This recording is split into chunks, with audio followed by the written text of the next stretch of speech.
Pak Heru tak tahu lagi harus meminta tolong kepada siapa. Rasanya gundah, karena industri rumahan yang dikelolanya kini bangkrut. Dia tak mungkin meminjam uang dari bank, karena semua aset sudah digadaikan, termasuk sertifikat rumah peninggalan orang tuanya. Hari demi hari, Pak Heru melewati dengan melamun.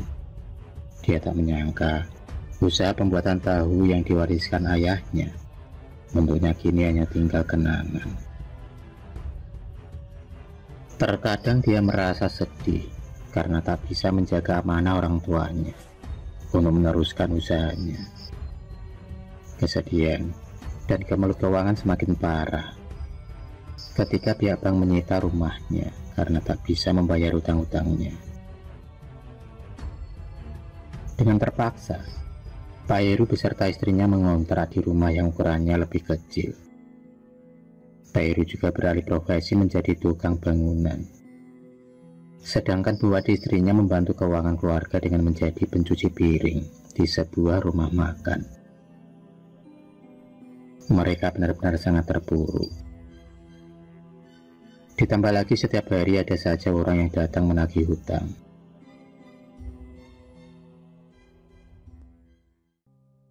Minto, anaknya terpaksa berhenti sekolah karena keterbatasan biaya. Minto sendiri mempunyai keinginan untuk membantu keluarganya.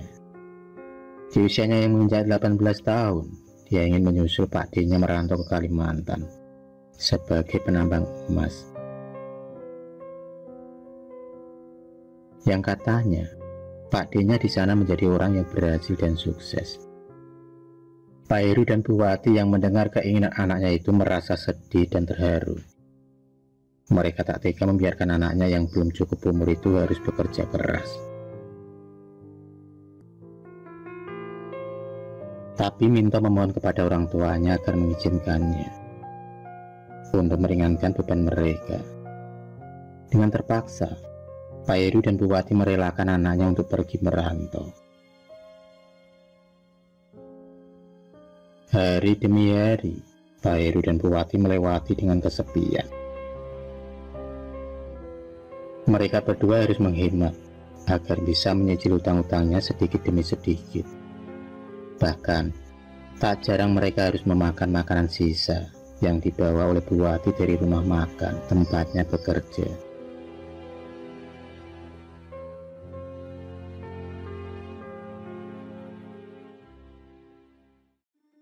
Dua tahun pun berlalu.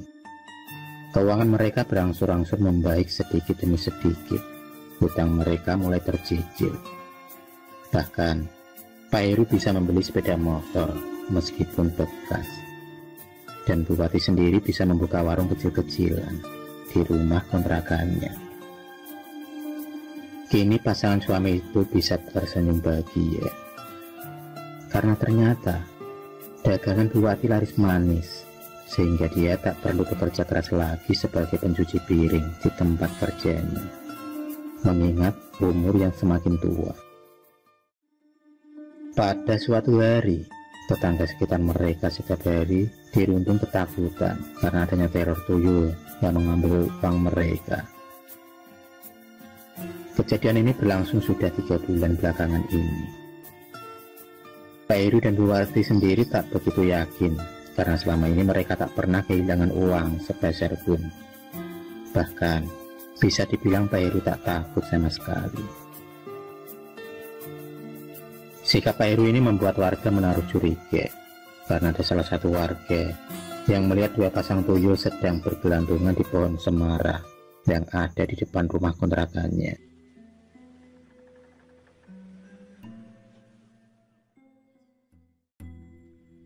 Rasa curiga para warga bertambah ketika setelah kejadian itu Bu Wati memakai gelang emas dengan ukuran yang lumayan besar. Di saat para warga sedang mengobrol, datanglah Pak Rusdianto yang secara tiba-tiba ikut ngobrol di tengah-tengah mereka. Pak Rusdianto sendiri adalah orang yang terkaya saat ini di kampungnya. Usahanya sebagai pengepul sampah melejit besar. Kata Pak Rusdianto, Pak Herulah yang memelihara tuyul selama ini, karena Pak Heru bisa dengan cepat mengembalikan hutang-hutangnya selama ini. Pak Rusdianto juga menambahkan kalau tubuh Bu Wati selama ini semakin kurus karena telah menyusui sepasang tuyul peliharaannya. Pak Imam selaku Ketua RT belum bisa memastikan benar tidaknya isu-isu yang berkembang di masyarakat tentang keluarga Pak Heru, karena Pak Imam sendiri belum menemukan berita yang valid tentang Pak Heru yang memelihara tuyul. Suatu malam, Pak Rusdianto mendatangi rumah Pak Heru bersama warga yang lain. Mereka berbondong-bondong menyerbu dan menyuruh Pak Heru keluar dari kampungnya. Emosi warga tak terbendung lagi setelah diprovokasi oleh Pak Rusdianto. Pak RT tak lagi bisa membendung amarah para warganya yang main hakim sendiri. Pak Heru dan Bu Wati diarah menuju ke kantor balai desa. Mereka dicerca dan dihina.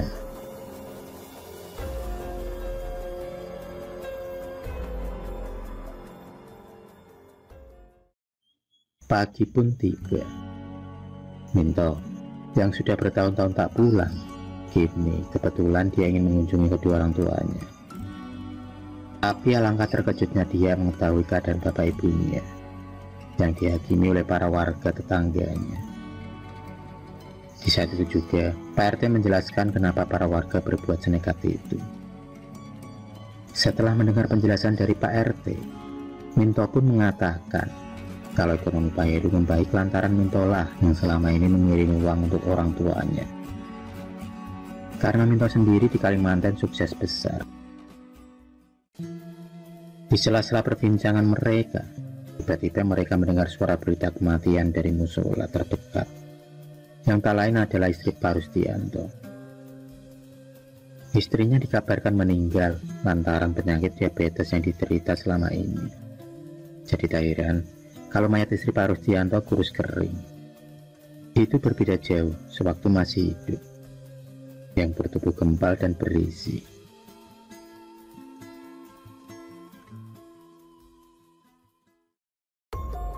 Malam pun tiba. Akhirnya Pak Heru bisa berkumpul kembali dengan keluarga tercinta.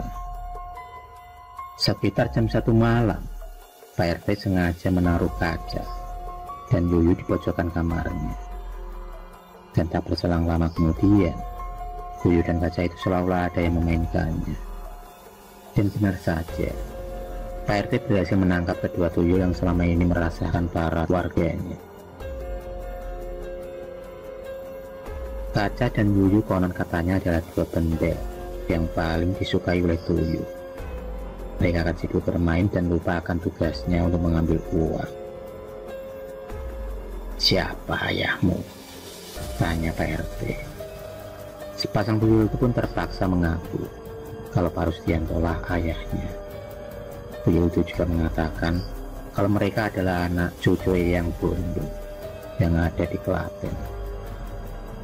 Setelah tuyul itu tertangkap, lalu dimasukkan ke sebuah botol kaca.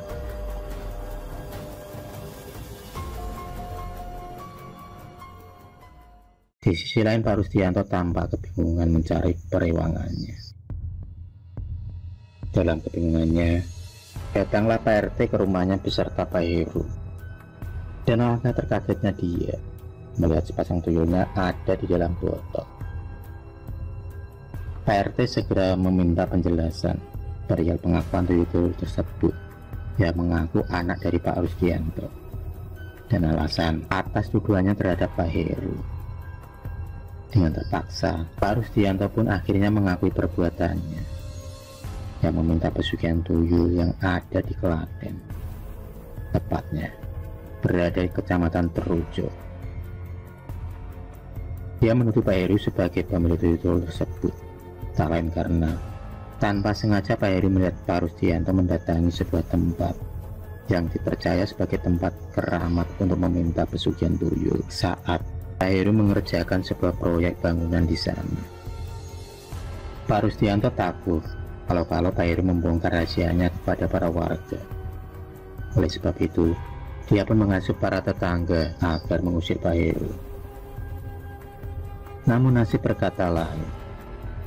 Padahal sebenarnya Pak Heru tak mengetahui apa yang dilakukan Pak Rusdianto.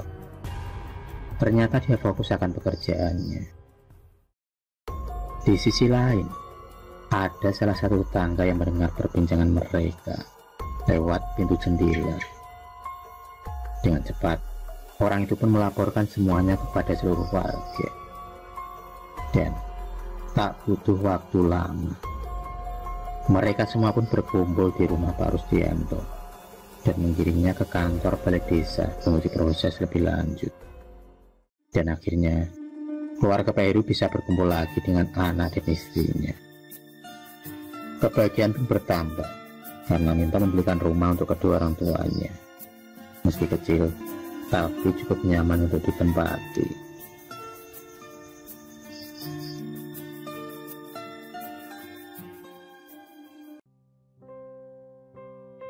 Ibu Fatmawati, atau yang lebih akrab dipanggil Ibu Fatma, adalah seorang ibu rumah tangga dan seorang pengusaha mebel. Usaha yang digelutinya begitu pesat hingga dia memiliki beberapa toko di kotanya. Penghasilan yang lebih dari 15 juta untuk satu bulannya. Itu tak lantas membuatnya sombong dan gigil. Bu Fatma sendiri berencana akan berangkat haji tahun depan bersama suaminya Pak Rosyad. Tapi kesuksesan Bu Fatma akhir-akhir ini merosot. Itu lantaran penghasilannya atau keuangannya selalu berkurang setiap minggunya. Dia sempat menaruh curiga pada karyawan bagian keuangan dan menuduhnya menggelapkan dana penghasilan tokonya. Tapi setiap Bu Fatma mengganti karyawannya, itu tak membuat uangnya utuh. Keuangannya selalu hilang secara tiba-tiba. Pak Rosyad sendiri yang bekerja sebagai marketing di dealer motor merasa kebingungan karena setiap istrinya pulang dari toko selalu marah-marah tak jelas. Apalagi Bu Ami, mertua dari Bu Fatma, selalu berteriak-teriak dan menjerit-jerit secara tiba-tiba.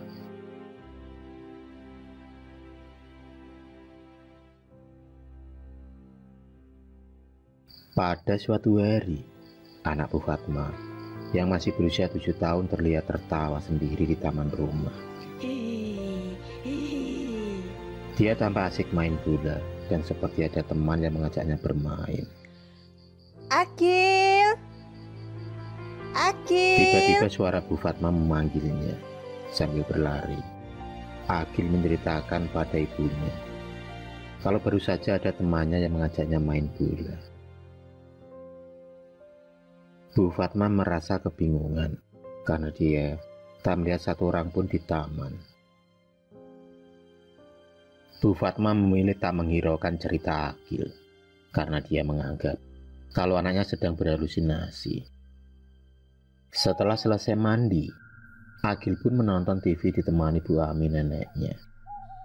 Tak sengaja, Akil melihat temannya yang tadi bermain bola bersamanya masuk ke kamar orang tuanya. Akil memanggil mereka, tapi tak ada yang mendengarnya. Bu Ami yang kaget melihat cucunya yang tiba-tiba berteriak, mencoba bertanya, siapa yang sudah dipanggilnya. Aku tadi melihat temanku masuk ke kamar ibu, Nek. Merasa bingung, nenek kembali bertanya. Temanmu siapa, Togil? Tuh, Nek, temanku yang botak dan gak pakai baju.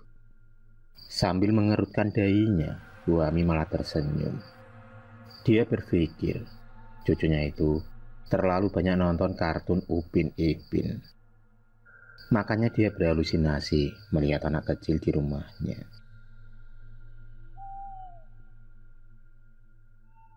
Beberapa jam Bu Fatma berteriak-teriak karena mendapati uang di dalam tasnya hilang.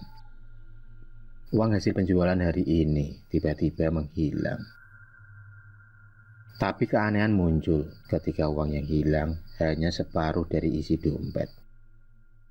Suasana keluarga itu pun semakin panik. Tanpa disadari, beberapa tahun belakangan ini, uang Bu Fatmawati menghilang secara misterius. Pagi pun tiba. Agil yang bersiap ke sekolah tiba-tiba meminta izin kepada ibunya untuk memberikan bajunya pada teman barunya. Bu Fatma hanya mengangguk menyetujuinya tanpa mempertanyakan siapa teman barunya itu, karena dia terlalu panik akan kejadian-kejadian yang dialami akhir-akhir ini. Siang itu Bu Fatma bercerita ke salah satu temannya, dan temannya menyarankan agar Bu Fatma berkonsultasi pada seorang kiai. Setelah berpikir panjang, dia menyetujui saran temannya itu dan harus rela sabar menunggu suaminya untuk bisa menemuinya. Malam pun tiba. Setelah sholat Isya, Pak Rosad dan Bu Fatma berencana mendatangi pondok Pak Sofyan. Tapi rencana itu batal karena secara tiba-tiba mobil yang mereka tumpangi rusak parah. Roda belakangnya bocor dan mobil tak bisa dinyalakan. Dengan terpaksa, Pak Rosad menunda dan melanjutkannya besok. Keesokan paginya Pak Rosad mengambil cuti agar bisa menemui istrinya. Tiba-tiba Agil mendadak demam dan panas. Dia tak mau ditinggal ayah dan ibunya. Kali ini mereka harus mundur acara ke pondok Pak Sofyan. Hingga tibalah Pak Sofyan datang ke rumah Pak Rosad. Beliau datang bersama teman Bu Fatma yang telah dimintai pertolongan Bu Fatma. Baru saja Pak Sofyan menginjakkan kakinya di depan teras, dia sudah dihadang sesosok pocong yang mencoba menakut-nakutinya. Pocong itu menampakkan wajah seramnya dengan mata yang menonjol dan muka yang berdarah-darah. Tapi itu semua percuma, karena Pak Sofyan ternyata tak takut. Sambil berzikir, Pak Sofyan mencoba menangkap pocong itu, tapi pocong itu keburu menghilang. Hawa panas mulai terasa di rumah Pak Rosad. Beliau mencoba menerawang lewat mata batinnya.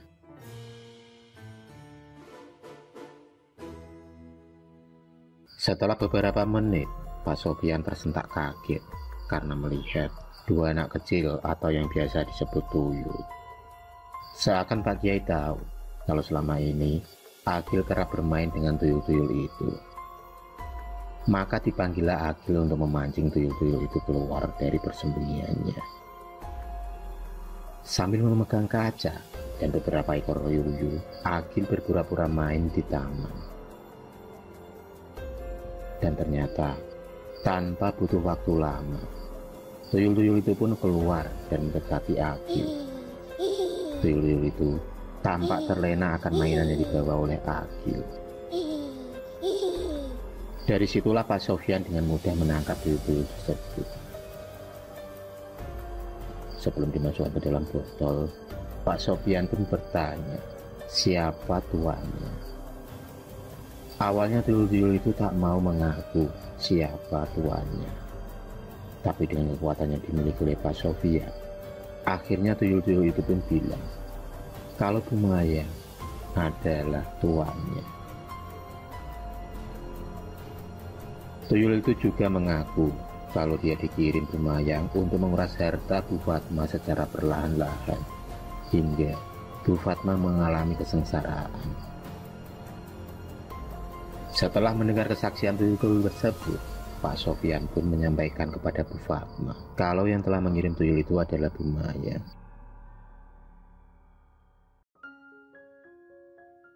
Bu Fatma masih tak percaya.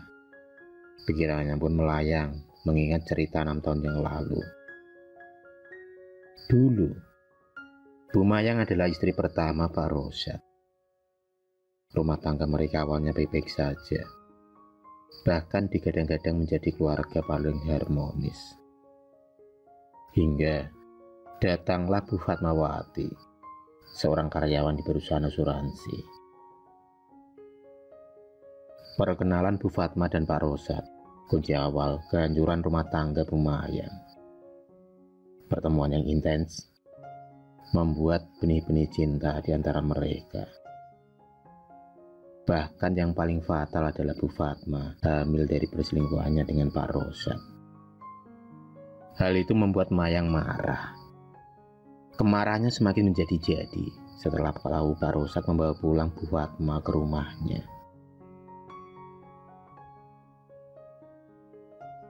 Pak Rosad yang berencana ingin menjadikan Bu Fatma untuk dijadikan istri keduanya tak mendapatkan persetujuan dari Bu Mayang.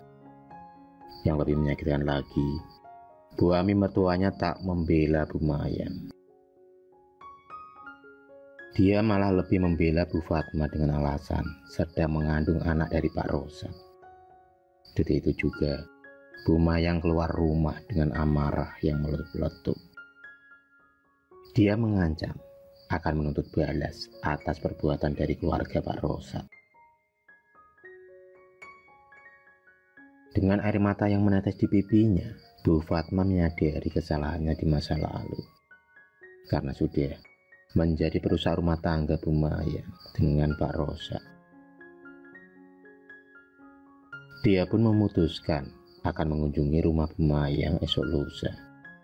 Dia ingin menebus semua kesalahannya. Sebelum Pak Sofyan pulang, dia memberi pesan agar uang Bu Fatma dimasukkan ke dalam plastik kresek. Dan setelah itu, plastik kresek harus diberi doa. Hal itu akan mempersulit tuyul untuk mengambil uangnya. Keesokan paginya, Pak Rosad dan Bu Fatma menuju ke rumah Bu Mayang. Di sana mereka melihat Bu Mayang sakit dan tak berdaya. Akhirnya mereka berdua pun membawa Bu Mayang ke rumah sakit. Yang akhirnya Bu Mayang pun sembuh dan berangsur membaik. Setelah kejadian itu, Bu Mayang mau memaafkan Bu Fatma. Dan akhirnya mereka pun hidup rukun selamanya.